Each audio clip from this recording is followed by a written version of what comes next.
Chapter 14 The Gate of Power.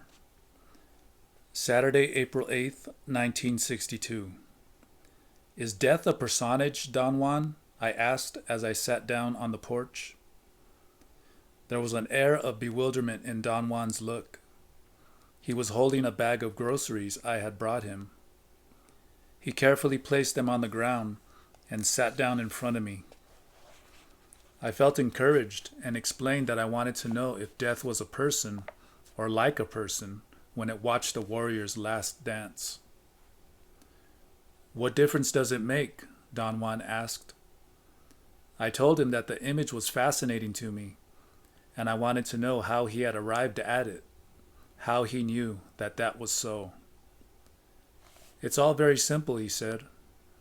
A man of knowledge knows that death is the last witness because he sees. Do you mean that you have witnessed a warrior's last dance yourself? No, one cannot be such a witness. Only death can do that. But I have seen my own death watching me, and I have danced to it as though I were dying. At the end of my dance, death did not point in any direction, and my place of predilection did not shiver, saying goodbye to me. So my time on earth was not up yet, and I did not die. When all that took place, I had limited power, and I did not understand the designs of my own death. Thus, I believed I was dying. Was your death like a person? You're a funny bird. You think you are going to understand by asking questions. I don't think you will, but who am I to say? Death is not like a person, it is rather a presence. But one may also choose to say that it is nothing, and yet it is everything. One will be right on every count. Death is whatever one wishes. I am at ease with people, so death is a person for me. I am also given to mysteries, so death has hollow eyes for me. I can look through them. They are like two windows, and yet they move like eyes move. And so I can say that death, with its hollow eyes, looks at a warrior while he dances for the last time on earth. But is that so only for you, Don Juan? Or is it the same for other warriors? It is the same for every warrior that has a dance of power, and yet it is not. Death witnesses a warrior's last dance, but the manner in which a warrior sees his death is a personal matter. It could be anything: a bird, a light, a person, a bush, a pebble, a piece of fog, or an unknown presence. Don Juan's images of death disturbed me. I could not find adequate words to voice my questions, and I stammered. He stared at me, smiling, and coaxed me to speak up. I asked him if the manner in which a warrior saw his death depended on the way he had been brought up. I used the Yuma and Yaqui Indians as examples. My own idea was that culture determined the way in which one would envision death. It doesn't matter how one was brought up, he said. What determines the way one does anything is personal power. A man is only the sum of his personal power, and that sum determines how he lives and how he dies. What is personal power? Personal power is a feeling, he said. Something like being lucky. Or one may call it a mood. Personal power is something that one acquires regardless of one's origin. I already have told you that a warrior is a hunter of power, and that I am teaching you how to hunt and store it. The difficulty with you, which is the difficulty with all of us, is to be convinced. You need to believe that personal power can be used and that it is possible to store it, but you haven't been convinced so far. I told him that he had made his point and that I was as convinced as I would ever be. He laughed. That is not the type of conviction I am talking about, he said. He tapped my shoulder with 2 or 3 soft punches and added with a cackle, I don't need to be humored, you know. I felt obliged to assure him that I was serious. I don't doubt it, he said, but to be convinced means that you can act by yourself. It will still take you a great deal of effort to do that. Much more has to be done. You have just begun. He was quiet for a moment. His face acquired a placid expression. It's funny the way you sometimes remind me of myself, he went on. I too did not want to take the path of a warrior. I believed that all that work was for nothing, and since we are all going to die, what difference would it make to be a warrior? I was wrong, but I had to find that out for myself. Whenever you do realize that you are wrong, and that it certainly makes a world of difference, you can say that you are convinced, and then you can proceed by yourself. And by yourself you may even become a man of knowledge. I asked him to explain what he meant by a man of knowledge. A man of knowledge is one who has followed truthfully the hardships of learning, he said. A man who has, without rushing or faltering, gone as far as he can in unraveling the secrets of personal power. He discussed the concept in brief terms and then discarded it as a topic of conversation, saying that I should only be concerned with the idea of storing personal power. That's incomprehensible, I protested. I can't really figure out what you are driving at. Hunting power is a peculiar event, he said. It first has to be an idea, then it has to be set up, step by step, and then, bingo, it happens. How does it happen? Don Juan stood up. He began stretching his arms and arching his back like a cat. His bones, as usual, made a series of cracking sounds. Let's go, he said. We have a long journey ahead of us. But there are so many things I want to ask you, I said.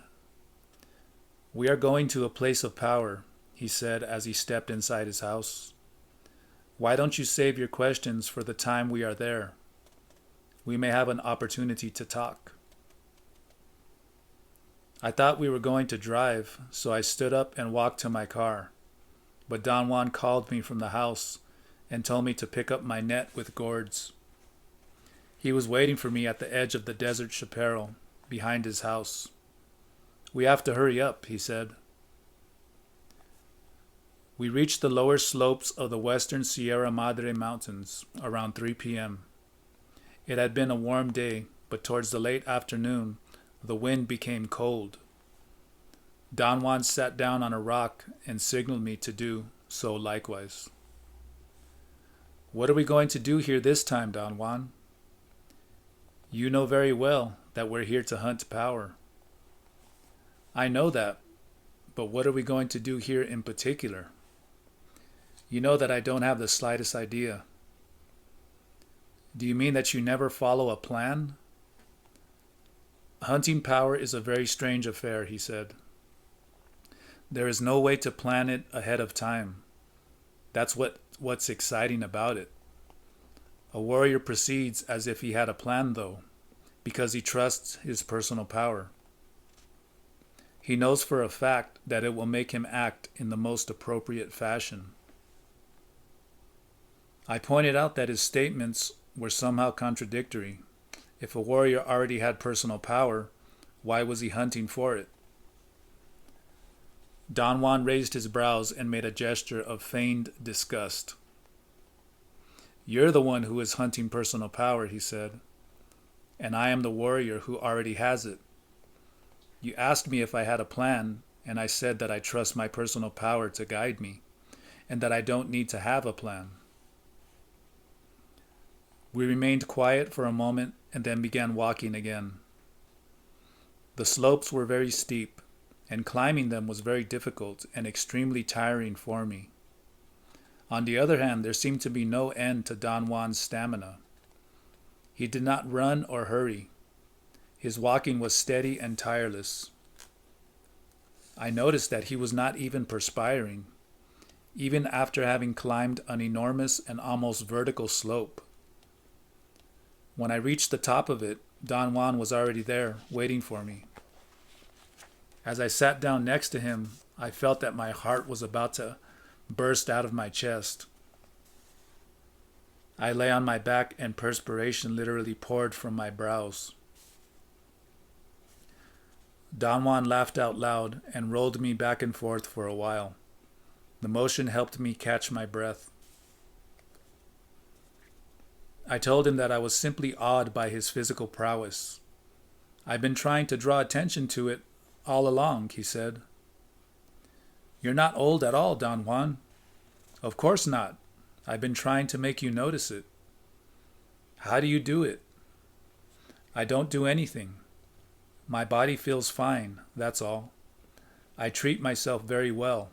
Therefore, I have no reason to feel tired or ill at ease. The secret is not in what you do to yourself, but rather in what you don't do." I waited for an explanation. He seemed to be aware of my incapacity to understand. He smiled knowingly and stood up. "This is a place of power," he said. "Find a place for us to camp here on this hilltop." I began to protest. I wanted him to explain what should I not do to my body. He made an imperative gesture. "Cut the guff," he said softly. "This time just act for a change. It doesn't matter how long it takes you to find a suitable place to rest. It might take you all night. It is not important that you find the spot either. The important issue is that you try to find it." I put away my writing pad and stood up. Don Juan reminded me, as he had done countless times, whenever he had asked me to find a resting place, that I had to look without focusing on any particular spot, squinting my eyes until my view was blurred. I began to walk, scanning the ground with my half-closed eyes. Don Juan walked a few feet to my right and a couple of steps behind me. I covered the periphery of the hilltop first. My intention was to work my way in a spiral to the center. But once I had covered the circumference of the hilltop, Don Juan made me stop. He said I was letting my preference for routines take over. In a sarcastic tone, he added that I was certainly covering the whole area systematically, but in such a stagnant way that I would not be able to perceive the suitable place. He added that he himself knew where it was, so there was no chance for improvisations on my part. "What should I be doing instead?" I asked. Don Juan made me sit down. He then plucked a single leaf from a number of bushes and gave them to me. He ordered me to lie down on my back and loosen my belt and place the leaves against the skin of my umbilical region. He supervised my movements and instructed me to press the leaves against my body with both hands. He then ordered me to close my eyes and warned me that if I wanted perfect results, I should not lose hold of the leaves, or open my eyes, or try to sit up when he shifted my body to a position of power. He grabbed me by the right armpit and swirled me around. I had an invincible desire to peek through my half-closed eyelids, but Don Juan put his hand over my eyes.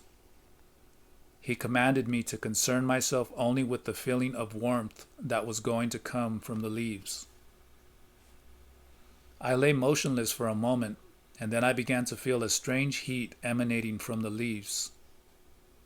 I first sensed with the palms of my hands, then the warmth extended to my abdomen, and finally it literally invaded my entire body. In a matter of minutes, my feet were burning up with a heat that reminded me of times when I had had a high temperature. I told Don Juan about the unpleasant sensation and my desire to take off my shoes. He said that he was going to help me stand up, that I should not open my eyes until he told me to, and that I should keep pressing the leaves to my stomach until I had found the suitable spot to rest. When I was on my feet, he whispered in my ear that I should open my eyes, and that I should walk without a plan, letting the power of the leaves pull me and guide me. I began to walk aimlessly. The heat of my body was uncomfortable. I believed I was running a high temperature, and I became absorbed in trying to conceive by what means Don Juan had produced it. Don Juan walked behind me. He suddenly let out a scream that nearly paralyzed me. He explained, laughing, that abrupt noises scare away unpleasant spirits. I squinted my eyes and walked back and forth for about half an hour. In that time, the uncomfortable heat of my body turned into a pleasurable warmth. I experienced a sensation of lightness as I paced up and down the hilltop. I felt disappointed, however. I had somehow expected to detect some kind of visual phenomenon, but there were no changes whatsoever in the periphery of my field of vision. No unusual colors or glare or dark masses. I finally became tired of squinting my eyes and opened them. I was standing in front of a small ledge of sandstone, which was one of the few barren rocky places on the hilltop. The rest was dirt with widely spaced small bushes. It seemed that the vegetation had burned some time before, and the new growth was not fully mature yet. For some unknown reason, I thought that the sandstone ledge was beautiful. I stood in front of it for a long time, and then I simply sat down on it. "Good, good," Don Juan said, and patted me on the back. He then told me to carefully pull the leaves from under my clothes and place them on the rock. As soon as I had taken the leaves away from my skin, I began to cool off. I took my pulse. It seemed to be normal. Don Juan laughed and called me Dr. Carlos and asked me if I could also take his pulse. He said that what I had felt was the power of the leaves, and that power had cleared me and had enabled me to fulfill my task. I asserted in all sincerity that I had done nothing in particular, and that I sat down on that place because I was tired and because I found the color of the sandstone very appealing. Don Juan did not say anything. He was standing a few feet away from me. Suddenly he jumped back and with incredible agility ran and leaped over some bushes to a high crest of rocks some distance away. "What's the matter?" I asked, alarmed. "Watch the direction in which the wind will blow your leaves," he said. "Count them quickly. The wind is coming. Keep half of them and put them back against your belly." I counted 20 leaves. I stuck 10 under my shirt, and then a strong gust of wind scattered the other 10 in a westerly direction. I had the eerie feeling as I saw the leaves being blown off that a real entity was deliberately sweeping them into the amorphous mass of green shrubbery. Don Juan walked back to where I was and sat down next to me, to my left, facing the south. We did not speak a word for a long time. I did not know what to say. I was exhausted. I wanted to close my eyes, but I did not dare. Don Juan must have noticed my state and said that it was all right to fall asleep. He told me to place my hands on my abdomen over the leaves and try to feel that I was lying suspended on the bed of strings that he had made for me on the place of my predilection. I closed my eyes, and a memory of the peace and plenitude I had experienced while sleeping on that other hilltop invaded me. I wanted to find out if I could actually feel I was suspended, but I fell asleep. I woke up just before the sunset. Sleeping had refreshed and invigorated me. Don Juan had also fallen asleep. He opened his eyes at the same time I did. It was windy, but I did not feel cold. The leaves on my stomach seemed to have acted as a furnace, a heater of some sort. I examined the surroundings. The place I had selected to rest was like a small basin. One could actually sit on it on a long couch. There was enough of a rock wall to serve as a backrest. I also found out that Don Juan had brought my writing pads and placed them underneath my head. "You found the right place," he said, smiling, "and the whole operation took place as I had told you it would. Power guided you here without any plan on your part." "What kind of leaves did you give me?" I asked. The warmth that had radiated from the leaves and had kept me in such a comfortable state without any blankets or extra thick clothing was indeed an absorbing phenomenon for me. "They were just leaves," Don Juan said. "Do you mean that I could grab leaves from any bush and they would produce the same effect on me?" "No, I don't mean that you yourself can do that. You have no personal power. I mean that any kind of leaves would help you, providing that the person who gives them to you has power. What helped you today was not the leaves, but power." "Your power, Don Juan?" "I suppose you could say that it was my power, although that is not really accurate. Power does not belong to anyone. Some of us may gather it, and then it could be given directly to someone else. You see, the key to stored power is that it can be used only to help someone else store power." I asked him if that meant that his power was limited only to helping others. Don Juan patiently explained that he could use his personal power however he pleased, in anything he himself wanted, but when it came to giving it directly to another person, it was useless unless that person utilized it for his own search of personal power. "Everything a man does hinges on his personal power," Don Juan went on. "Therefore, for one who doesn't have any, the deeds of a powerful man are incredible. It takes power to even conceive what power is. This is what I have been trying to tell you all along. But I know you don't understand. Not because you don't want to, but because you have very little personal power." "What should I do, Don Juan?" "Nothing.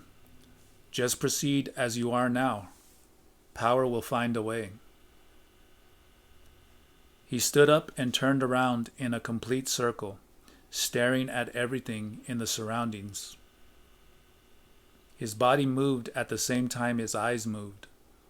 The total effect was that of a hieratic mechanical toy that turned in a complete circle in a precise and unaltered movement. I looked at him with my mouth open. He hid a smile, cognizant of my surprise. "Today you are going to hunt power in the darkness of the day," he said, and sat down. "I beg your pardon?" "Tonight you'll venture into those unknown hills. In the darkness, they are not hills." "What are they?" "They are something else. Something unthinkable for you, since you have never witnessed their existence." "What do you mean, Don Juan? You always scare me with that spooky talk." He laughed and kicked my calf softly. "The world is a mystery," he said, "and it is not at all as you picture it." He seemed to reflect for a moment. His head bobbed up and down with a rhythmical shake. Then he smiled and added, "Well, it is also as you picture it, but that's not all there is to the world. There is much more to it. You have been finding that out all along, and perhaps tonight you will add one more piece. His tone sent a chill through my body. What are you planning to do? I asked. I don't plan anything. All is decided by the same power that allowed you to find this spot. Don Juan got up and pointed to something in the distance. I assumed that he wanted me to stand up and look. I tried to jump to my feet, but before I had fully stood up, Don Juan pushed me down with great force. I didn't ask you to follow me, he said in a severe voice. Then he softened his tone and added, You're going to have a difficult time tonight, and you will need all the personal power you can muster. Stay where you are and save yourself for later. He explained that he was not pointing at anything, but just making sure that certain things were out there. He assured me that everything was all right and said that I should sit quietly and get busy because I had a lot of time to write before total darkness had set in the land. His smile was contagious and very comforting. But what are we going to do, Don Juan? He shook his head from side to side in an exaggerated gesture of disbelief.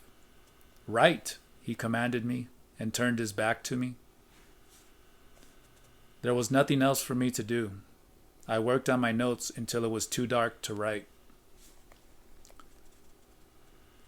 Don Juan maintained the same position all the time I was working. He seemed to be absorbed in staring into the distance towards the west. But as soon as I stopped, he turned to me and said in a joking tone that the only ways to shut me up were to give me something to eat, or make me write, or put me to sleep. He took a small bundle from his knapsack and ceremoniously opened it. It contained pieces of dry meat. He handed me a piece and took another for himself and began to chew on it. He casually informed me that it was power food, which both of us needed on that occasion. I was too hungry to think about the possibility that the dry meat may have contained a psychotropic substance. We ate in complete silence until there was no more meat, and by that time it was quite dark. Don Juan stood up and stretched his arms and back. He suggested I should do the same.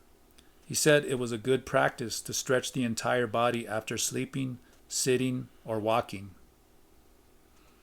I followed his advice, and some of the leaves I had kept under my shirt slid through the legs of my pants. I wondered if I should try to pick them up, but he said to forget about it, that there was no longer any need for them, and that I should let them fall as they might. Then Don Juan came very close to me and whispered in my right ear that I was supposed to follow him at very close range and imitate everything he did. He said that we were safe on the spot where we stood because we were, so to speak, at the edge of the night. This is not the night, he whispered, stomping on the rock where we were standing. The night is out there. He pointed to the darkness all around us. He then checked my carrying net to see if the food gourds and my writing pads were secured, and in a soft voice said that a warrior always made sure that everything was in proper order, not because he believed that he was going to survive the ordeal he was about to undertake, but because that was part of his impeccable behavior. Instead of making me feel relieved, his admonitions created the complete certainty that my doom was approaching. I wanted to weep. Don Juan was, I was sure, completely aware of the effect of his words. Trust your personal power, he said in my ear. That's all one has in this whole mysterious world. He pulled me gently, and we started to walk. He took the lead a couple of steps ahead of me. I followed him with my eyes fixed on the ground. Somehow I did not dare to look around. and focusing my sight on the ground made me feel strangely calm. It almost mesmerized me. After a short walk, Don Juan stopped. He whispered that total darkness was near and that he was going to get ahead of me, but was going to give me his position by imitating the cry of a specific small owl. He reminded me that I already knew that his particular imitation was raspy at the beginning, and then it became as mellow as the cry of a real owl. He warned me to be deadly aware of other owl cries, which did not bear that mark. By the time Don Juan finished giving me all those instructions, I was particularly panic-stricken. I grabbed him by the arm and would not let go. It took 2 or 3 minutes for me to calm myself enough so I could articulate my words. A nervous ripple ran along my stomach and abdomen and kept me from talking coherently. In a calm, soft voice, he urged me to get a hold of myself, because the darkness was like the wind, an unknown entity at large that could trick me if I was not careful, and I had to be perfectly calm in order to deal with it. You must let yourself go so your personal power will merge with the power of the night, he said in my ear. He said he was going to move ahead of me, and I had another attack of irrational fear. This is insane, I protested. Don Juan did not get angry or impatient. He laughed quietly and said something in my ear which I did not quite understand. What did you say? I said loudly through chattering teeth. Don Juan put his hand over my mouth and whispered that a warrior acted as if he knew what he was doing, when in effect he knew nothing. He repeated one statement 3 or 4 times as if he wanted me to memorize it. He said, "A warrior is impeccable when he trusts his personal power, regardless of whether it is small or enormous." After a short wait, he asked me if I was all right. I nodded, and he went swiftly out of sight with hardly a sound. I tried to look around. I seemed to be standing in an area of thick vegetation. All I could distinguish was the dark mass of shrubs, or perhaps small trees. I concentrated my attention on sounds, but nothing was outstanding. The whizzing of the wind muffled every other sound except the sporadic piercing cries of large owls and the whistling of other birds. I waited for a while in a state of utmost attention, and then came the raspy, prolonged cry of a small owl. I had no doubt it was Don Juan. It came from a place behind me. I turned around and began to walk in that direction. I moved slowly because I felt inextricably encumbered by the darkness. I walked for perhaps 10 minutes. Suddenly, some dark mass jumped in front of me. I screamed and fell backward on my seat. My ears began to buzz.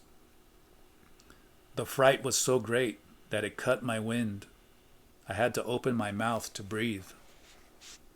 "Stand up," Don Juan said softly. "I didn't mean to scare you. I just came to meet you."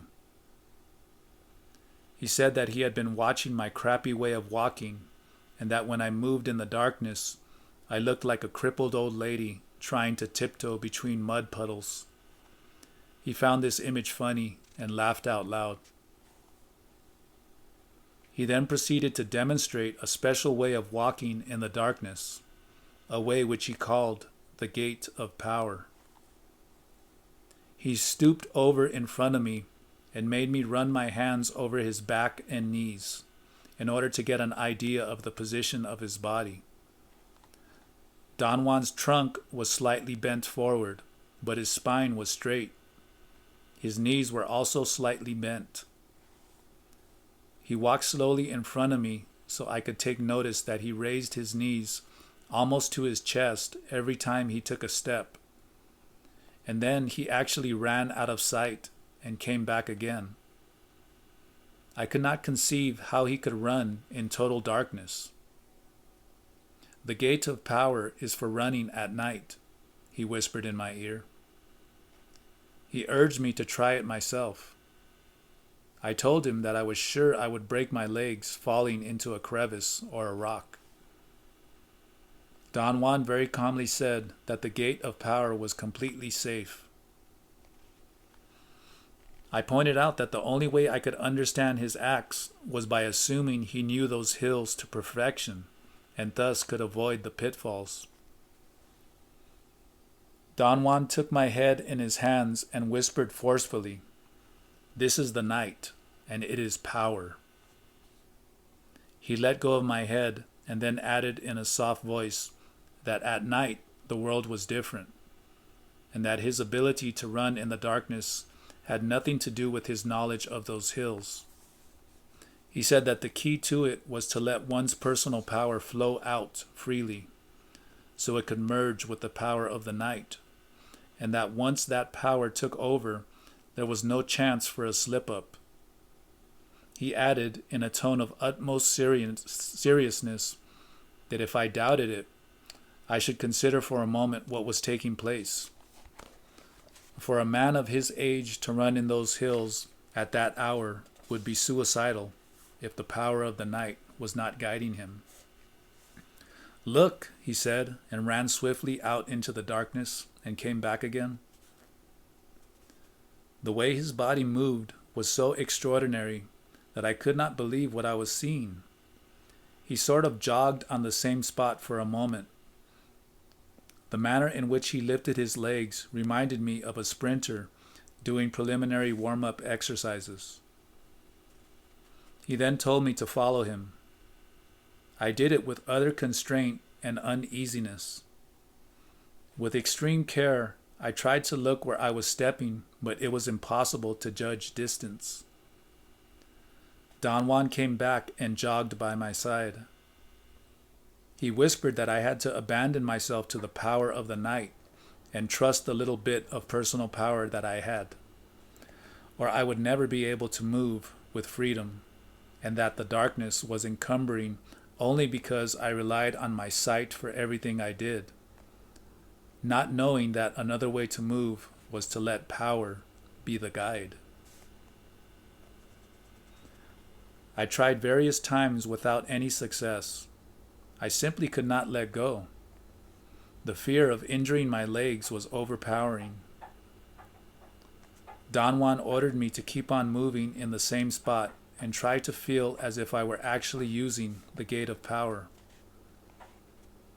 He then said that he was going to run ahead and that I should wait for his owl's cry. He disappeared in the darkness before I could say anything.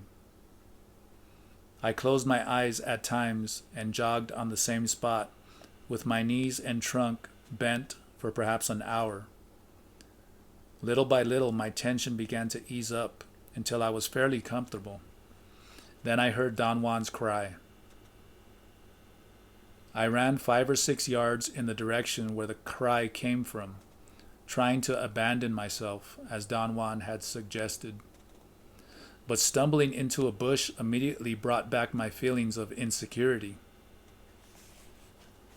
Don Juan was waiting for me and corrected my posture. He insisted I should first curl my fingers against my palms, stretching out the thumb and index of each hand. Then he said that in his opinion, I was just indulging myself in my feelings of inadequacy, since I knew for a fact I could always see fairly well, no matter how dark the night was, if I did not focus on anything but kept scanning the ground right in front of me. The gate of power was similar to finding a place to rest. Both entailed a sense of abandon and a sense of trust.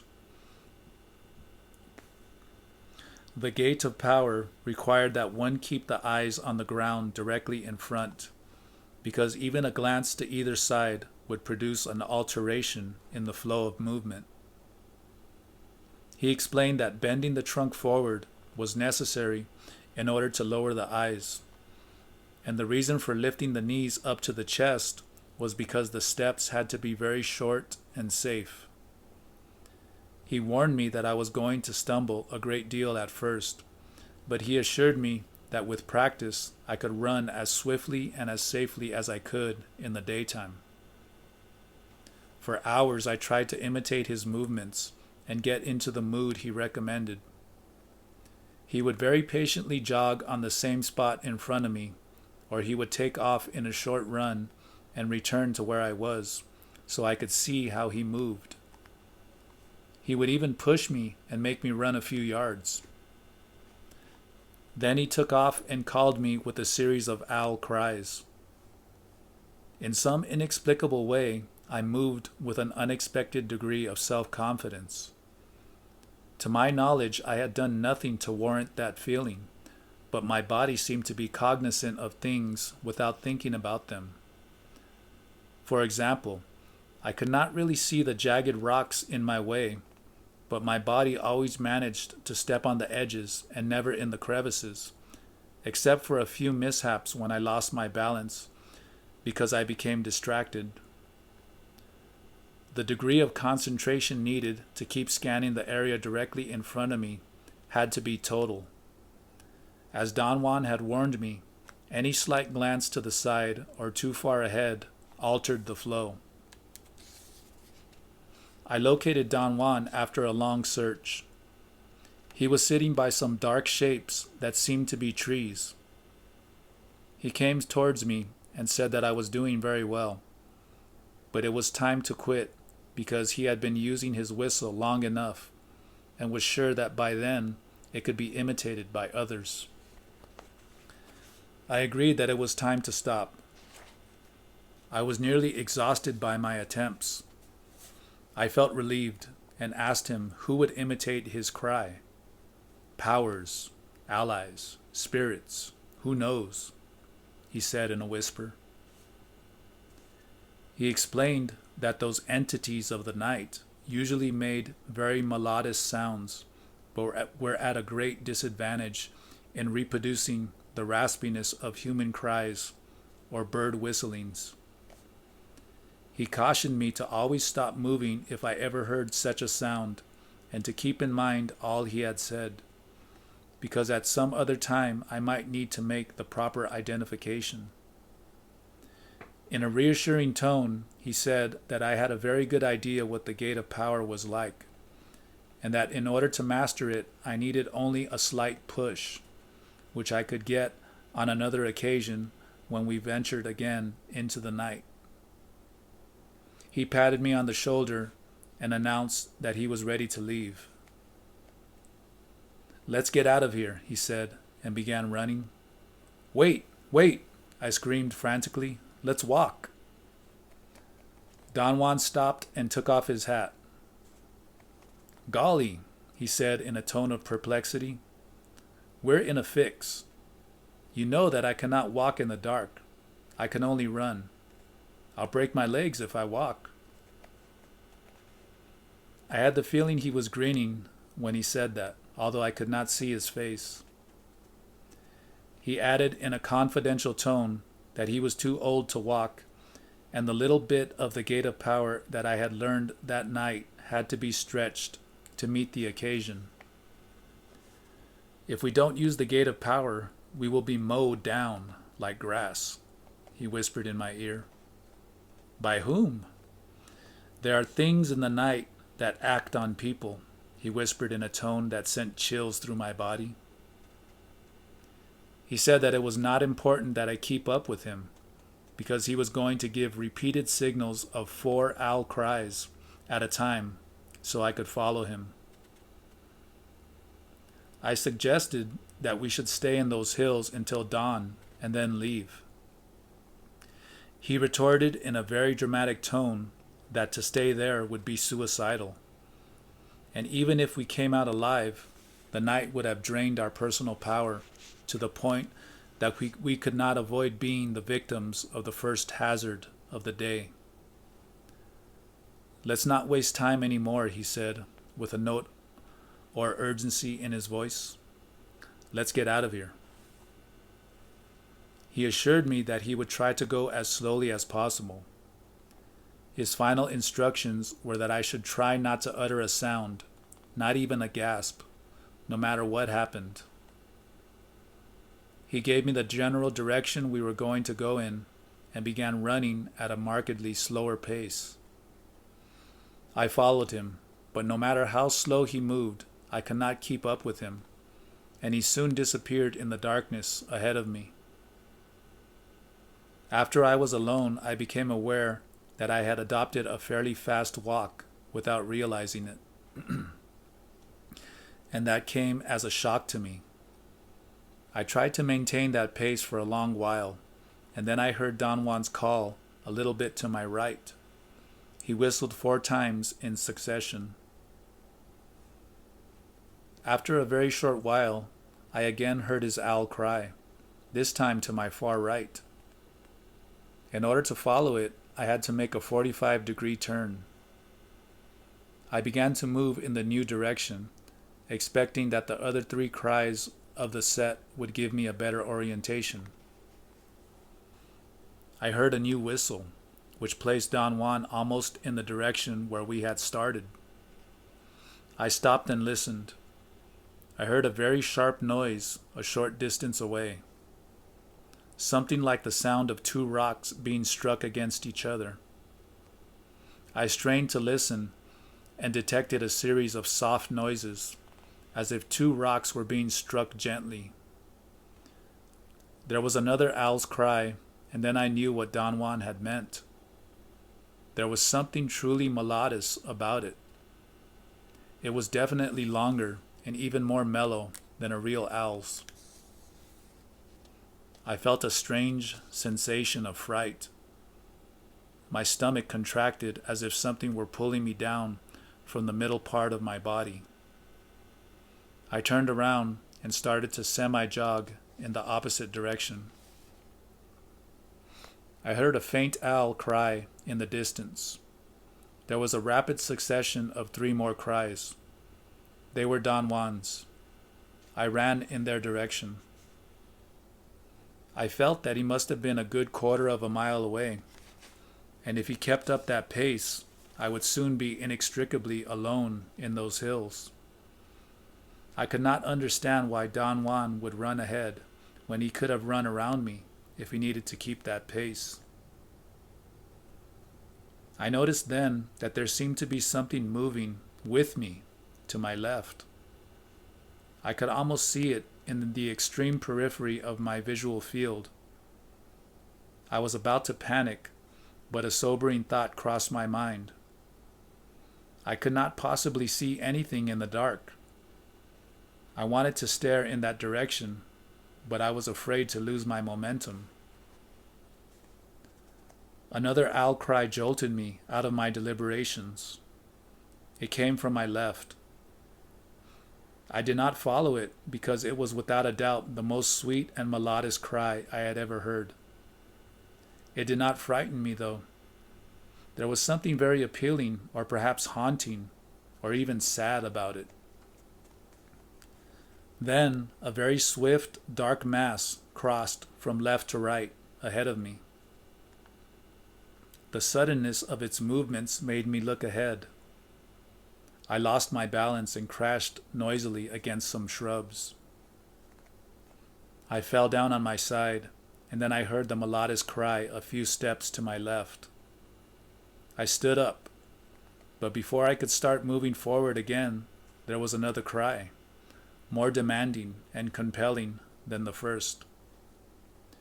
It was as if something there wanted me to stop and listen. The sound of the owl cry was so prolonged and gentle that it eased my fears. I would have actually stopped had I not heard at that precise moment Don Juan's 4 raspy cries. They seemed to be nearer. I jumped up and took off in that direction. After a moment, I noticed again a certain flicker or a wave in the darkness to my left.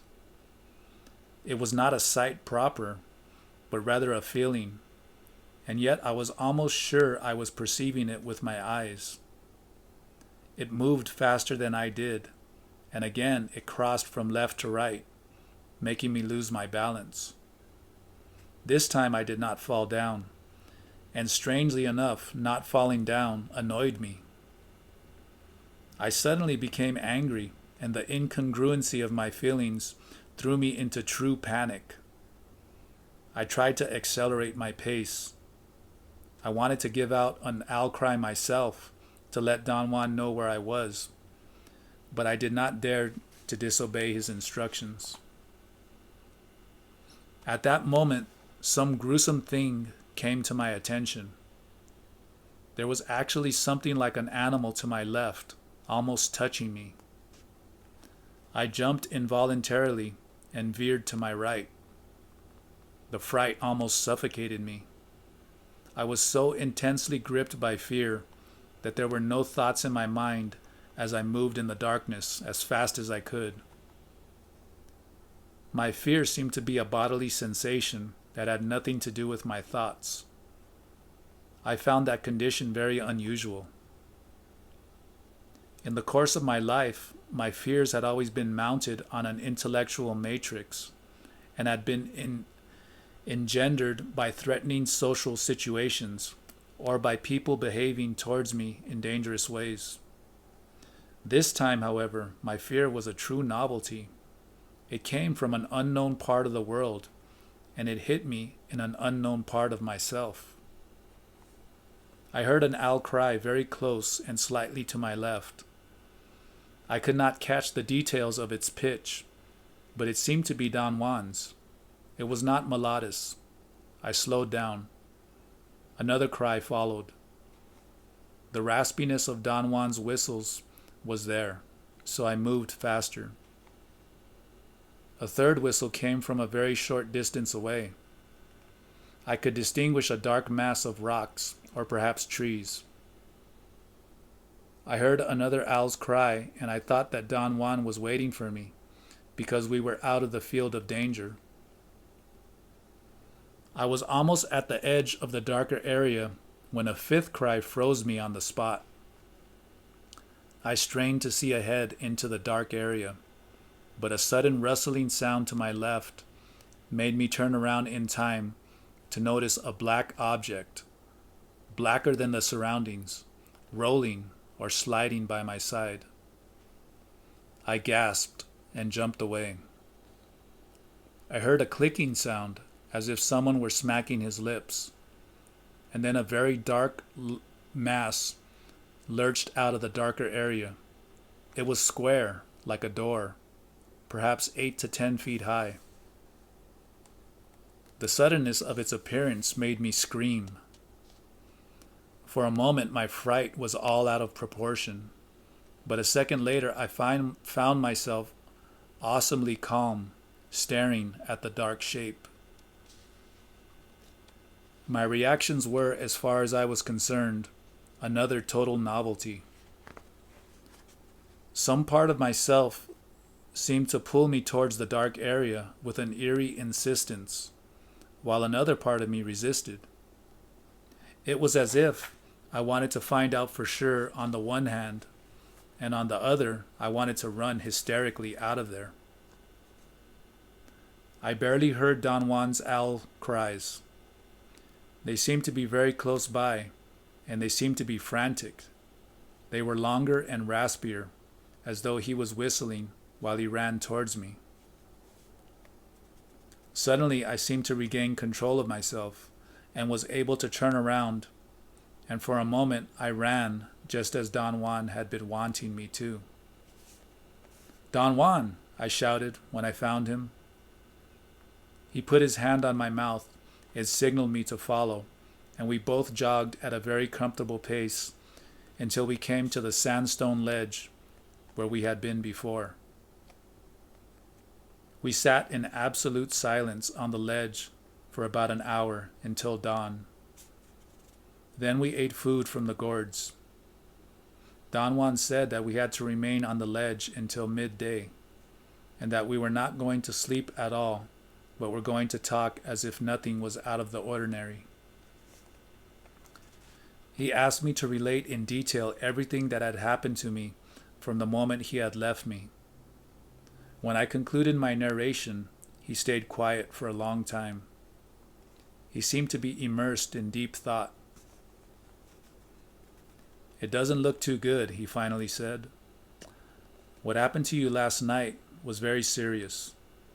So serious that you cannot venture into the night alone anymore.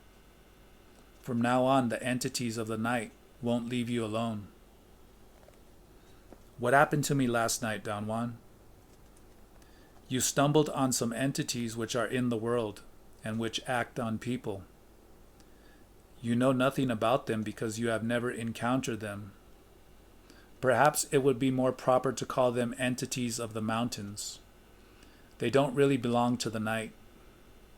I call them entities of the night because one could perceive them in the darkness with greater ease.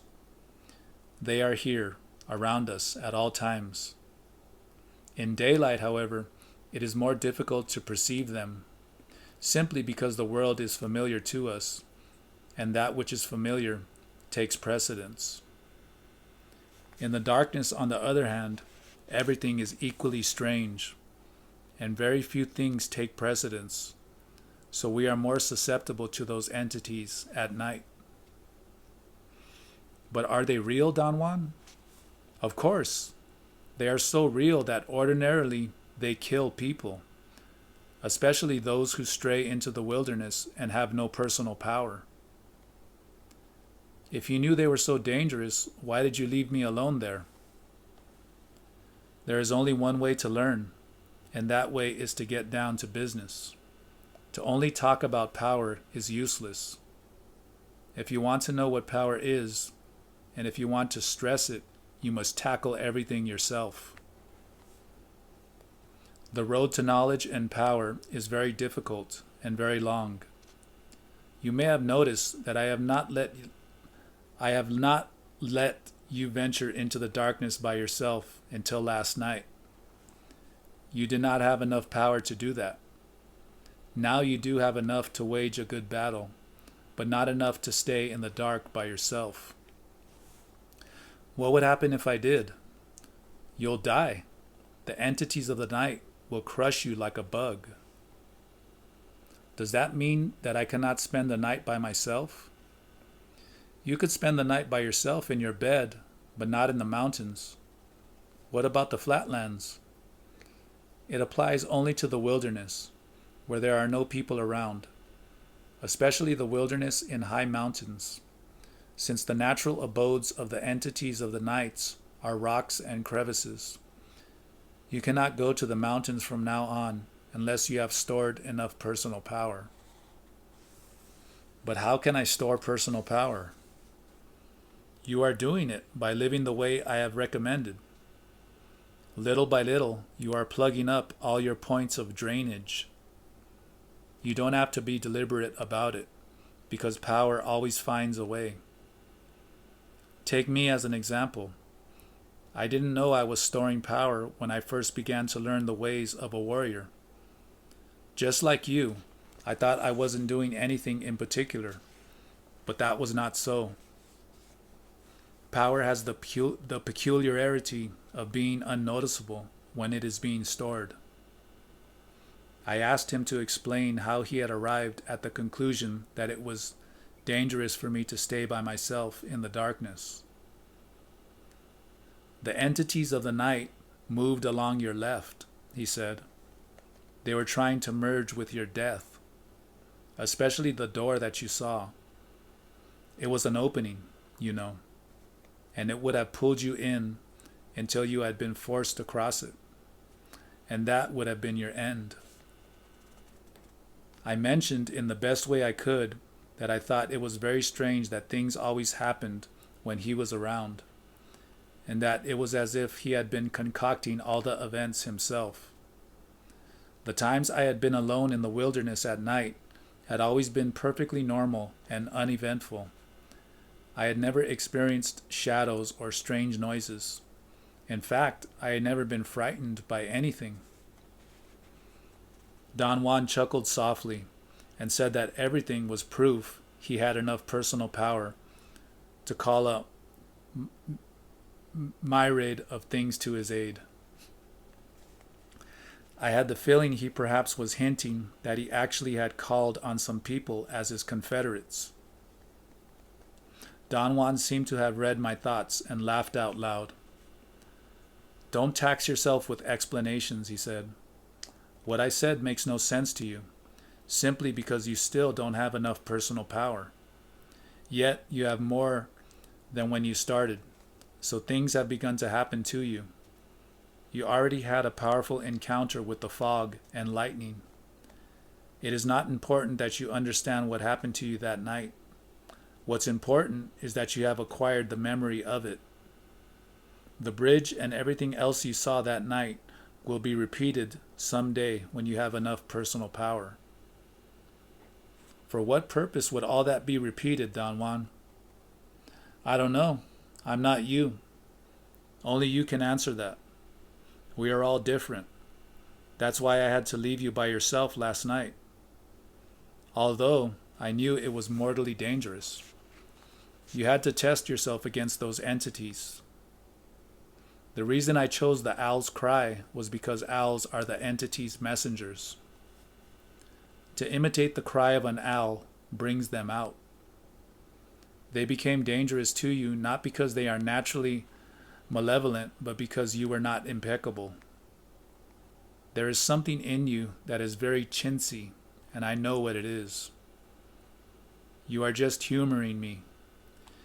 You have been humoring everybody all along, and of course, that places you automatically above everyone and everything. But you know yourself that that cannot be so. You are only a man, and your life is too brief to encompass all the wonders and all the horrors of this marvelous world. Therefore, your humoring is chintzy. It cuts you down to a crappy size." I wanted to protest. Don Juan had nailed me, as he had done dozens of times before. For a moment I became angry, but as it happened before, writing detached me enough so I could remain impassive. "I think I have a cure for it," Don Juan went on after a long interval. "Even you would agree with me if you could remember what you did last night. You ran as fast as any sorcerer only when your opponent became unbearable. We both know that, and I believe I have already found a worthy opponent for you. What are you going to do, Don Juan?" He did not answer. He stood up and stretched his body. He seemed to contract every muscle. He ordered me to do the same. "You must stretch your body many times during the day," he said. "The more times, the better, but only after a long period of work or a long period of rest." "What kind of opponent are you going to find for me?" I asked. "Unfortunately, only our fellow men are our worthy opponents," he said. "Other entities have no volition of their own, and one must go to meet them and lure them out. Our fellow men, on the contrary, are relentless."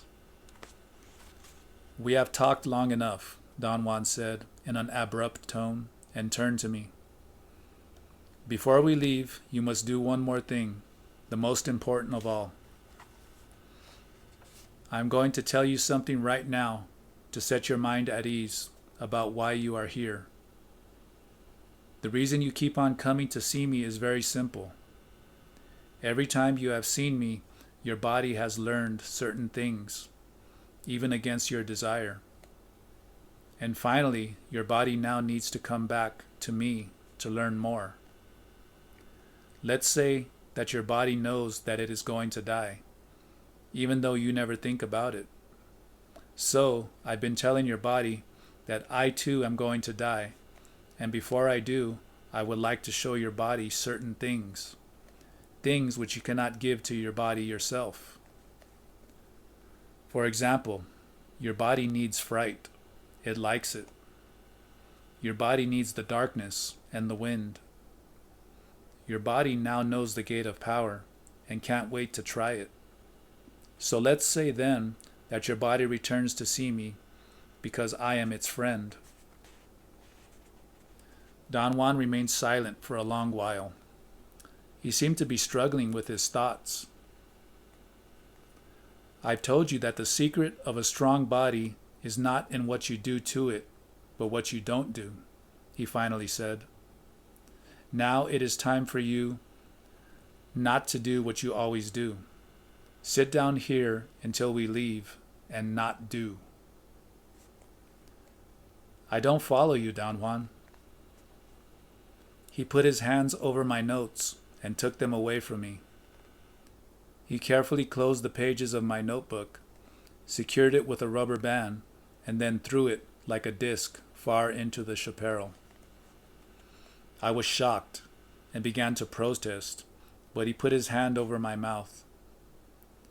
He pointed to a large bush and told me to fix my attention not on the leaves, but on the shadows of the leaves. He said that running in the darkness did not have to be spurred by fear, but could be a very natural reaction of a jubilant body that knew how to not do. He repeated over and over in a whisper in my right ear that to not do what I knew how to do was the key to power. In the case of looking at a tree, what I knew how to do was to focus immediately on the foliage. The shadows of the leaves or the spaces in between the leaves were never my concern.